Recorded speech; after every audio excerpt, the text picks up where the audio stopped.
వంగవీటి మోహన్ రంగా గారి సోదరుడు వంగవీటి చలపతిరావు గారు, ఆయన మాజీ శాసనసభ్యులు, ఆయన కుమారుడు వంగవీటి శ్రీనివాస్ ప్రసాద్ గారు మనతో మాట్లాడడం కోసం ఫోన్ లైన్లోకి అందుబాటులోకి వచ్చారు. వారితో మనం మాట్లాడదాం. నమస్తే అండి శ్రీనివాస్ ప్రసాద్ గారు. నమస్తే బ్రహ్మనాయుడు గారు. నమస్తే, నమస్కారం. ఏంటండి ఈరోజు విజయవాడ వేదికగా ప్రెస్ క్లబ్లో వంగవీటి ఆశాకరణం గారు, మీ బాబాయ్ రంగా గారి కుమార్తె, అదేవిధంగా వంగవీటి శంతన్ కుమార్ గారు, స్వయాన మీ సొంత అన్నయ్య మాజీ ఎమ్మెల్యే చలపతిరావు గారు అబ్బాయి, సో ఆయన కూడా వచ్చి ఆవిడకి మద్దతు తెలుపుతుందని చెప్పారు. సో ముందుండి నడిపించమన్నారు. సో ఆవిడ వెనక నడుస్తామన్నారు. అందరం కలిసి నడుద్దామని మాట్లాడుకుంటున్నారు. ఈ కార్యక్రమానికి మీ సోదరుడు రాధాని ఎందుకు పిలవలేదు శ్రీనివాస్ ప్రసాద్ గారు? అంటే మీ వంగవీటి కుటుంబంలో ఏమైనా విభేదాలు, భేదాభిప్రాయాలు ఏమైనా ఉన్నాయా? ఎందుకట్లా? ముందుగా డబల్ నైన్ ప్రేక్షకులకు, అలాగే వీక్షకులకు, అలాగే డిబేట్ లో పాల్గొన్న అన్ని పార్టీల సోదరులకు, అలాగే డబల్ నైన్ టీవీ యాజమాన్యానికి, బ్రహ్మనాయుడు గారికి ముందుగా నా హృదయపూర్వక నమస్కారాలు తెలియజేసుకుంటున్నానండి. ఈరోజు చూసే నేను మా సోదరి,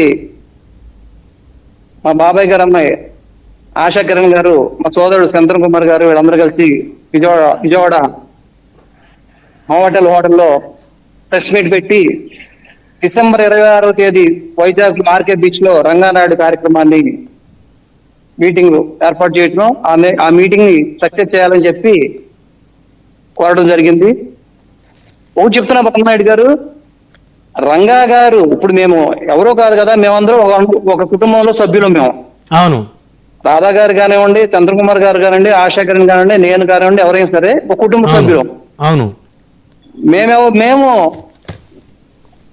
ఎవరో ప్రత్యర్థులు పెట్టిన ప్రత్యర్థుల నాయకత్వాన్ని మేము సపోర్ట్ చేయట్లేదు. ఓకే. రంగ హంతకుల నాయకత్వాన్ని మేము సపోర్ట్ చేయట్లా.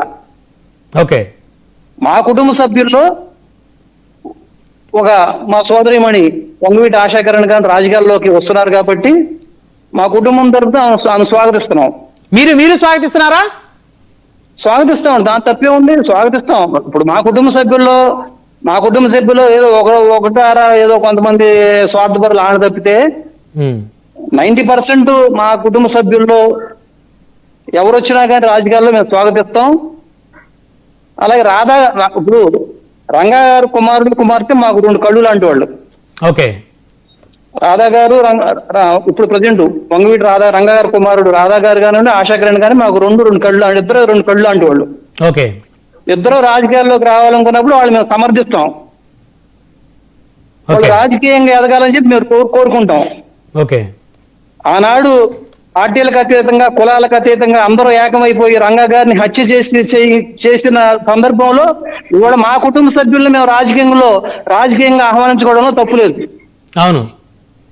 మరి ఇవాళ ఆనాడు రంగా గారు విజయవాడలో పేద ప్రజల కోసం, బడుగు బలహీన వర్గాల కోసం, అట్టడుగు ప్రజానీకం కోసం ఆయన చేసిన కృషి గాని, ఆయన చేసిన త్యాగం గాని ఈనాటికి ప్రజలు మర్చిపోలేకపోతున్నారు.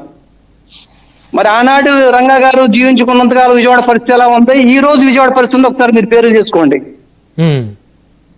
దుర్మార్గం, దోపిడీ, విజయవాడ అనే రాబందులు ఏ విధంగా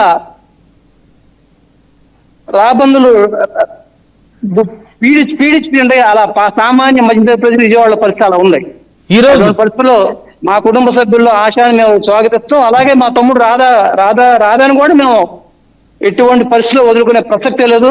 మాకు రాధా ఎంత ముఖ్యమో ఆశాకరణ ఎంత ముఖ్యమో, ఆశాకరణ ఎంత ముఖ్యమో రాధా కూడా అంతే ముఖ్యం. అంటే ఎవరు ఎక్కువ కాదు, ఎవరు తక్కువ కాదు మీ దృష్టిలో? ఎవరు ఎక్కువ కాదు, ఎవరు తక్కువ కాదు. ఇక్కడ ఒక అంశము శ్రీనివాస్ ప్రసాద్ గారు, మీ అన్నయ్య వంగవీటి శంతన్ కుమార్ గారు గతంలో కృష్ణా జిల్లా వేదికగా బలమైన రాజకీయాలు నడిపారు. మీ నాన్నగారు ఎమ్మెల్యేగా ఉన్నప్పుడు ఆయన మీద 2-3 సార్లు హత్యా ప్రయత్నాలు కూడా జరిగాయి. త్రుటిలో ఆయన ప్రాణాపాయ నుంచి బయటపడిన పరిస్థితి కూడా గతంలో చూశారు అందరూ. అయితే 15 సంవత్సరాలు, దాదాపుగా 15 సంవత్సరాల తర్వాత ఆయన మొదటిసారి ఈ రోజు ఒక ప్రెస్ మీట్ లో ఆయన అటెండ్ అవడం అనేది ఒక కొత్త చర్చకు ఉమ్మడి కృష్ణా జిల్లాలో తెరదీసింది. అయితే తన తమ్ముడు రాధా పక్కన ఎప్పుడూ కనబడినటువంటి వంగవీటి శంతన్ కుమార్ గారు ఈ రోజు తన చెల్లెలు ఆశాకిరణం పక్కన కూర్చోవటం అనేటువంటి అంశం కనుక చూస్తే రాధాకి వ్యతిరేకంగా రాజకీయాలు నడుపుతున్నారా అని ప్రజల్లో ఒక అనుమానాలు దారితీస్తా ఉన్నాయి. రాధాకి వ్యతిరేకంగా రాజకీయాలు నడుపుతున్నారు మీరెందుకు అనుకోవాలి బ్రహ్మనాయుడు గారు? మరి ఎందుకు మీరంతా రాధా గారి పక్కన లేరు? ఇదేమన్నా వైఎస్ రాజశేఖర రెడ్డి గారి కుటుంబమా? జగన్మోహన్ రెడ్డి గారు లేకపోతే షర్మిలారెడ్డి గారు ఆ విధంగా మా కుటుంబాన్ని కంపేర్ చేయొద్దు. రాధాకి వ్యతిరేకంగా రాజకీయాలు నడుపుతున్నా ఎందుకు మీరు అనుకోవాలి? రాధా రాజకీయం రాధా రాజకీయం రాజశేఖరన్ రాజకీయం ఎవరు చేసిన రంగగా రాజకీయాలు ముందుకు తీసుకెళ్ళటమే. మాట అన్నారు శ్రీనివాస్ ప్రసాద్ గారు, రంగా గారి హంతకులు నాయకత్వం వహిస్తున్నటువంటి పార్టీలకి మేము మద్దతు తెలపటం లేదు, ఆ పార్టీలోకి మేమేం వెళ్ళటం లేదు అని. మేము ఎలా అర్థం చేసుకోవాలి మీరు చేసిన వ్యాఖ్య? అదే చెప్తున్నా కదండి, ఇవాళ రాజకీయం చూస్తుంటే స్వార్థం అయిపోయింది, సెల్ఫిష్ అన్నమాట.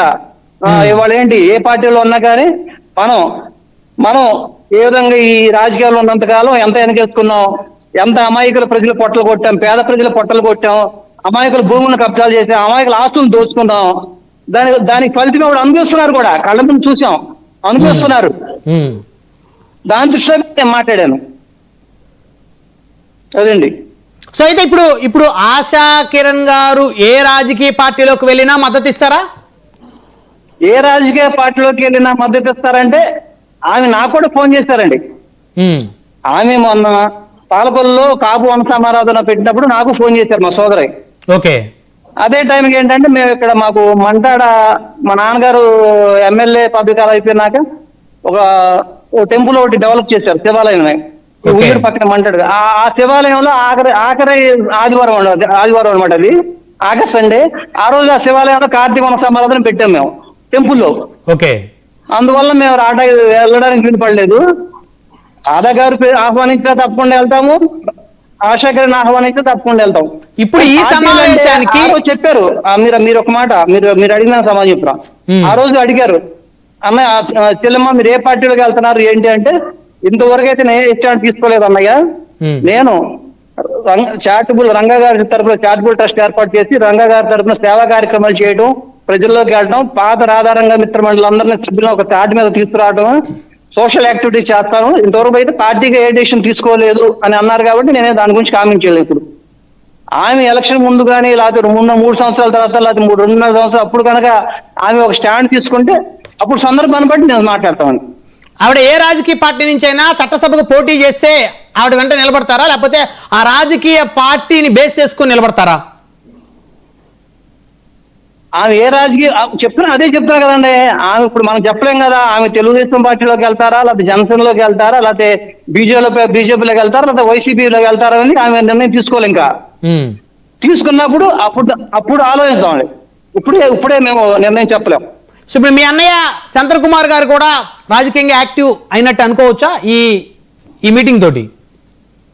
యాక్టివ్ ఏముందండి, ఇప్పుడు ఆయన రాజకీయంగా నేను రాజకీయాల్లోకి వస్తాను అనలేదు కదా, సోదరికి మద్దతు తెలిపారు ఆయన. ఓకే. ఆయన మద్దతు తెలిపారు.